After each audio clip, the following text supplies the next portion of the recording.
All right, everybody, welcome to the second half of chapter 10, which is the personality and social influence chapter. So we're going to start this chapter, this particular part of the chapter, with this question. Are you a good dancer? I mean, I want you to think about it. Let me know. Are you a good dancer? As you answer this question, how do you know? How do you know whether you're a good dancer or not? So we're now moving away from the personality side of psychology and into the social psychology, right? So social psychology really looks at the idea of the social environment informing us and influencing us in a variety of ways. When you answer this question, I am a good dancer, you need to think about several things. How do you get the information to decide whether you're a good dancer? Well, so maybe you actually have a little certificate on your wall that says, here is Ryan Curtis, the best dancer in the world. If that's the case, then good for you. But my guess is you probably weren't doing that when you were trying to figure out whether or not you were a good dancer. Instead, you were probably using social comparison theory. So let's talk about this. When I was an undergrad, I actually had to take some PE credits, and when I took these PE credits, I decided to take ballroom dancing for my PE credits. I thought that that would be a good way for me to meet girls, and it was. There's more girls than guys in those classes, but at the same time, I was an introductory. I'm not. I'm you know I'm a new ballroom dancer. So compared to most of you, I probably know how to ballroom dance better than you do, right? Most of you, right? However, when you're actually in the class, that's not who you're hanging out with.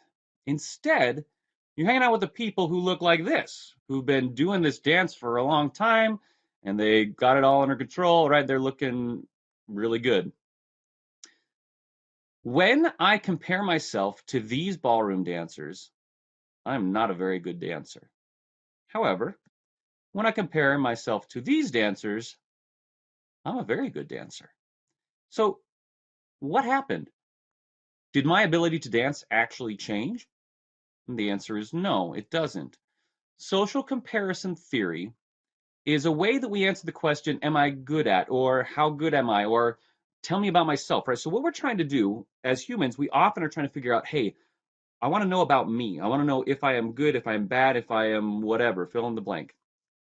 You want to know the skills or abilities that you have. Well, the problem is generally we don't have an objective source, right? There's no actual certificate that says, I'm the best dancer in the world. So the rest of us have to figure it out by looking around, by comparing ourselves to our social environment. And that means that our abilities seem to change, or at least our evaluations of our abilities and skills, etc., change depending on who we're comparing ourselves to. I am not a very good dancer when I'm around the people on the left. I'm a very good dancer when I'm comparing myself to the people on the right. Social comparison theory is when we figure out about ourselves based off of the social comparison. When we compare ourselves to people who are a lot better than us, we call that an upward social comparison. When we compare ourselves to people who are not as good as us, it's called a downward social comparison. So if you think about the idea of, hey, how attractive am I? Physically attractive? Well, that depends. That depends on who you're comparing yourself to. If you're comparing yourself to supermodels, then you're making an upward social comparison and you're probably not very attractive. If you're comparing yourself to, I'm trying to think of not very attractive people, but at the same time, not. If you were comparing yourself to not very attractive people, then you would be attractive. You would be making a downward social comparison. Social comparison theory is how we evaluate ourselves in probably most cases. Now, social comparison theory is also kind of a problem because it is not objective. So if you think about things like attractiveness, when somebody reads, let's say, a beauty magazine, for example, what they're doing is they're looking at the models in the beauty magazine, and they are probably using social comparison theory when they're doing that. They're saying, "Oh, well, I'm not as attractive as this person, or this person, or this person." Well, that's really not very fair, though, because everybody in that magazine has been airbrushed. Those are not real people. And so I'm going to feel, as I read this beauty magazine, I'm not going to feel very attractive, not because of my actual attractiveness level, but because my comparison is off. We see this in social media all the time. People don't post stories about their average life. They post stories about what's best, what's good. They make everything look great. And so the social comparison that you naturally make is almost always an upward social comparison, when in reality that is not very accurate, and it can lead to you feeling like you are not as good, right? Not as good at fill in the blank, whatever happens to be. We understand ourselves. So social comparison theory was developed by Leon Festinger. Oh, we love Leon Festinger. He's coming back later in the next chapter. But what it says is we understand ourselves by comparisons with relevant others. And the question is, am I good at this, or how strongly do I feel about that, right? We compare ourselves. When there's no objective standards, we compare ourselves to figure out the answer to these kind of questions. All right, now I want you to think about this. Have you now, or have you ever had makeup on your face, a piercing, a tattoo, dyed your hair a different color? Have you done any of those things? Well, if you have, then you have probably been under the influence of social influence. Let's talk about two kinds of social influence. We have normative influence that we're going to talk about right now, and then later on we're going to talk about informational influence. So, why do we do what we do? Normative influence says that we do things because we want to be perceived as normal. We want to be seen as, normal in the group, part of the group, not an outsider. Normative influence is that we tend to do whatever we think happens to be normal. Now, that normal can depend on whatever is around. So, back in the 1950s or early 60s when this was taken, I don't know when that was taken actually, maybe earlier than that, it was normal for the girls to wear dresses to school and the boys to wear overalls, it looks like, right? Whereas in a different culture, it might be more normal to have a lot of piercings, dyed hair, certain kinds of makeup, etc. We do what we do in order to fit the perception of what is normal, right? Or what is within our norm. Now that norm can be different, it can be in the general culture or a subculture. So whatever it happens to be. Now sometimes you're acting specifically to go against the norm, which is probably what's going on in this particular situation, but we tend to do things based on normative influence. Now, the normative influence is not the ideal where you're going in and saying, hey, I want to make the best possible choice that I can in order to get a goal. That's not what we're saying. What you're doing is you're just trying to go along with the group in order to fit in and not seem strange. When your mom said, hey, if your friends would go and jump off the bridge, would you do it too? She was talking about normative influence. When we talk about normative influence is a form of conformity. We are changing our behavior in order to conform to a norm, right? We are changing what we do in order to go in line with what appears to be normal. This is conformity. Now, I am not saying that conformity is always bad. That is definitely not the case. But when we look at conformity, we need to consider whether it's a normative influence, we're just trying to go to fit in, right? That's a normative influence, or something different. In normative influence, we find that people sometimes do act in ways that are not very helpful, right? So for example, this is Ash's line study. In Ash's line study, here's how it worked. You had, in this case, 7 people who are sitting around a table, all right? 1, 2, 3, 4, 5, 6, 7. And they all have their numbers. So this is person number 5, and this is person number 6, and this is person number 7. The only actual participant here was participant number 6. Everyone else is a confederate. Now remember, confederate means somebody who's in on the experiment. They're pretending to be participants, but they're actually actors who are told to act a certain way in order to influence the real participant. So person number 6 right there, that's not me, by the way. That's not me. Participant number 6 is the real participant here. And participant number 6, as well as everybody else, has the same task. They're showing a series of slides. And on the slide, they're showing a line, right, here on the left. And then they're showing lines A, B, and C. And their job is to say, okay, which one, A, B, or C, is most similar in length to the line on the left right here. So what happens is you go through several different rounds. You start with person number 1 and they say it out loud. So you go through it and you do several where everything is normal and people answer correctly, right? But then after a certain amount of time, everybody else who's a confederate is told to change their answer.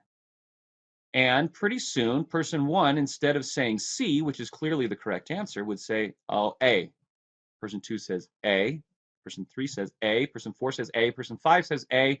It gets to person six, who's the real participant. It is obvious that the correct answer is C. And the question is, will person six change their answer in order to fit in with the group? Well, it turns out that about 2/3 of the people actually do. About 2/3 of the people will change their, will say a wrong answer at least once. Now, I'm not saying that all of them do all the time, but it is clear that the correct answer is C and not A. They're not meant to be ambiguous here. It's clear that the answer is supposed to be C and not A, but people change anyway because they don't want to seem abnormal. This is normative influence. Now, often normative influence can be generally helpful. All right, the fact that we wear the clothes that we wear, etc., tends to be based off normative influence, but it can lead us to things that are objectively incorrect. For example, in Ash's line study. Informational influence is also a form of conformity, but instead of conforming because you want to fit in with the group, you conform because you actually believe that other people have information that is beneficial and is the right answer. So let me give you an example. So I remember one time, I don't know if this is going to surprise anybody, I went with my family to the Renaissance Festival. It was interesting. Yep, it was good. The Renaissance Festival did not have plumbing. They just had a bunch of porta potties in this like semicircle in this area, right? So what you did is people would go, and then there's like the porta potty, ring of porta potties that people would go in. So what happened is, I'd never been to the Renaissance Festival before. I had to go to the bathroom, and so I saw that there were some people in line at the entrance to this porta potty circle, right? So what I do, I went and I stood in line and I waited. And then one person came out of a porta potty, the same person went into that porta potty, etc. By that time, there was a line of people, right? And we're all waiting at the entrance. And I waited. I conformed. Getting in the line was behavior that conformed with what was going on, right? I was conforming. I didn't conform because I wanted these people to think that I was cool, right? That's not what it was. That would have been normative influence. Instead, I thought that they actually had the information that I needed in order to achieve the goal that I had, which is to relieve my bladder, right? It turns out that everybody was waiting for exactly the same porta potty and all the rest of them were open, right? We were wrong, but we weren't conforming because we wanted to fit in. We were conforming because we thought that was the right answer. If you've ever gone to a new place, like a new country, a new restaurant, a new anything, and you just kind of do what other people are doing, you're probably looking at them as saying, hey, this is what we're supposed to do in this situation. You're using informational influence. You're still conforming, not because you want to fit in and have them love you, but because you think that they have the actual information that you need. Group polarization is not a form of conformity, but it is part of it. Part of social influence is there as well. So both normative as well as informational influence can lead to group polarization. Group polarization is when you get people together. They tend to actually separate. They go to the poles of belief. So, for example, politically, the left and the right. Those are the poles. And group polarization means if you put people together, what happens is they often end up, instead of saying, oh, I think that these people have some great ideas, etc., and they come to the middle, instead, they become more extreme in their opinions. Now, the reason why they do this is for a couple of different reasons. One has to do with the idea of normative influence, right? That I want to be seen as a good fill in the blank. So let's say that I'm a Republican and I'm hanging out with a bunch of Republicans, and whether or not I actually believe in very, very free gun laws, I might say, oh yeah, I'm going to vote for no bans on guns so that I can fit in, right? Not necessarily that I believe it, but so that I can fit in. Normative influence, you don't necessarily have to believe that it's the right answer. You do it in order to fit in. That's normative influence. So that could be one reason why. There could also be an informational influence as to why you would do that, because what you're doing if you're hanging out with Republicans all the time is you're probably hearing all the good arguments that Republicans have and you're not actually listening to a lot of good arguments that Democrats have. And so you actually do believe that your side is correct and the other side is wrong because all the good arguments are pushing you that way. That would be an informational influence. In that case, you're conforming because you feel informationally that is the right answer. So group polarization happens probably because of both normative as well as informational influences. We need to talk about the bystander intervention process by Latané and Darley. Now, this has become very famous since they've done this, and there's a little bit of controversy based off of what the original circumstance that started this. So back in the 1960s, there was a woman in Queens, New York called Kitty Genovese, right? Or Genovese, I'm not sure how to pronounce it, but what had happened was she was murdered one night, even though there were lots of people in the apartment complex where she was who heard her calling for help, etc. And this was actually blown up in the press by saying, "Oh, New Yorkers just sit there in their houses while people are being murdered and they know about it." That's actually not exactly correct. What had happened is she had been attacked by the man who killed her, but she had initially been attacked by him and had cried for help. And somebody did, call out and say, "Hey, leave her alone." He went away, but then he came back and finished the job. People had called the police as well, by the way, but nobody actually went out there and intervened. And so this led to a process of thinking, hey, what makes a bystander, somebody who's not involved with whatever's going on, actually intervene in a process? Latané and Darley are famous social psychologists who really got involved in this process. And what they tend to find out is that in this bystander intervention process, people tend to receive the help that they need more likely if there's fewer people around. So in general, you are more likely to get help if there are fewer people around to help you than if there are more people around to help you. Here's another way to think about it. Let's say that you broke down at the side of the road in the middle of Denver compared to the middle of nowhere, Nebraska. So if you did that, you would probably be more likely to get help in the middle of nowhere, Nebraska, meaning somebody driving by is more likely to stop and help you out in Nebraska than they are in the middle of Denver. Even though in the middle of Denver, there's many more people who would pass by, more bystanders who could help you. And they were trying to figure out why that might happen. The reason why is because there's several different processes. So what we're looking at right now is the bystander intervention process. These are all different steps that have to happen in order for somebody to intervene and give assistance. And each one of these is more likely to happen if there are fewer people around than less. Well, the first thing that has to happen is that you have to notice the situation. Notice the situation, I'm talking about the bystander has to notice the situation. So what's going on here is, let's say that you see somebody who is passed out. Well, if there's a lot of people around, you're just not as likely to actually see that happening. If there are fewer people around, you're much more likely to notice the person who's passed out on the side of the road. So you are less likely to receive help if there are more people, just because if there's more people, then one individual is just not as likely to literally be able to see it because of everything that's going on. Even if you do notice somebody passed on the side of the road, though, you've got to figure out whether or not this is an emergency. So you're the bystander, you're walking by, you see somebody passed out on the side of the road. You got to say, why is this person passed out on the side of the road? Is this an emergency? Do they need like medical assistance right now? Or are they, they're just drunk and they're sleeping it off and they're going to be okay? Well, it turns out that the more people who are around, the more likely you're to say, gosh, look around. Let's try and figure out, is this an emergency or not? You use the social situation to figure it out. And, whoa, those guys aren't stopping, so this must not be an emergency. So when there's more people around, you're more likely to be involved in, guess what? This is pluralistic ignorance.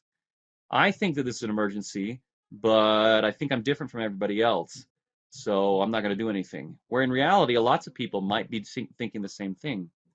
If there aren't very many people around, then you're much less likely to interpret it as a non-emergency when it really is an emergency. Even if you decide that this is an emergency, then you have to take personal responsibility for helping. So you have to notice it. You have to say, hey, I think this is an emergency. And then you have to say, I should be the one to help out. If you're in the middle of Nebraska, in the middle of nowhere, Nebraska, and there's no one else around, then you have the responsibility to help because there's no one else coming around. But if you're in a busy place where there's lots of people, then there are lots of different people who you can literally say, hey, I think that even though this is an emergency, somebody more qualified is going to pass by and come and help out pretty soon. That's called diffusion of responsibility. Diffusion of responsibility is saying, oh, hey, I think somebody else is going to have the responsibility. It's not my responsibility, it's somebody else's responsibility. So you've probably done this if you pass somebody on the side of the road and say, oh, they probably need help, but I don't know anything about mechanics, and I'm sure that somebody who knows a lot more is coming by pretty soon.